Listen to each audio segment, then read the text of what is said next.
The ghost general Xiao-Jiao rebelled against the heavenly emperor to be with his daughter, Princess Yu. However, the rebellion was crushed and Xiao-Jiao was killed, after which his soul was reborn in the body of an ordinary human. Upon learning of this, Yu voluntarily gave up her immortality and was also transported to the mortal world, where she began her life as common girl Meng Wan'er. Xiao-Jiao and Meng again fell in love with each other, but a treacherous peach blossom fairy, who also in love with Xiao-Jiao, will do anything to keep them apart. On February 25 of 2024, the romantic fantasy action film biography of Meng Po, directed by action cinema master Dai Yilan, appeared in Chinese cinemas. The movie performed well on online platforms and earned quite high marks from the audience, but this was not the end of the Meng Po movies. A week after this movie premiered another online movie about this heroine, The Legend of Meng Po, but this time extremely far from its predecessor in quality. In case anyone doesn't know, Meng Po is a classic heroine of Chinese folklore, an old woman who dwells on the bridge of oblivion in the underworld.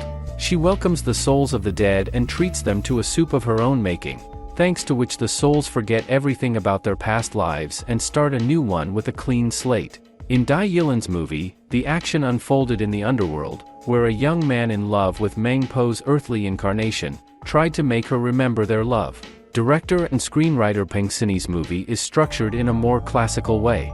We are shown how unhappy love led a girl to renouncing her own desires and dedicating herself to ridding others of memories of her past life.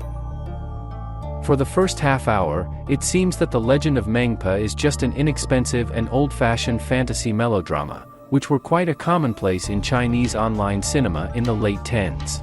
But along the way the situation escalates. Somewhere in the middle the movie gives a dangerous lurch somewhere sideways, sending the protagonist to wander through mortal world and underworld. From that moment the movie becomes not only boring, but also difficult to follow what is happening. New characters are constantly popping up, it's more and more difficult to understand what the heroine is doing. The duration is extended due to the scenes and dialogues that have no storyline meaning and lead to nothing. For example, at some point the authors for some reason offer us to follow the conversation between the king of the underworld and his subordinate on the subject of how exactly the latter was supposed to come to him with a message, should he notify him in advance of his arrival or not. Already littered with meaningless characters and empty events, the story with this approach becomes almost unbearable, especially if you add to it cardboard sets, cheap special effects and mediocre acting, unable to revitalize the endless dialogues. Not surprisingly, Chinese viewers basically ignored the movie.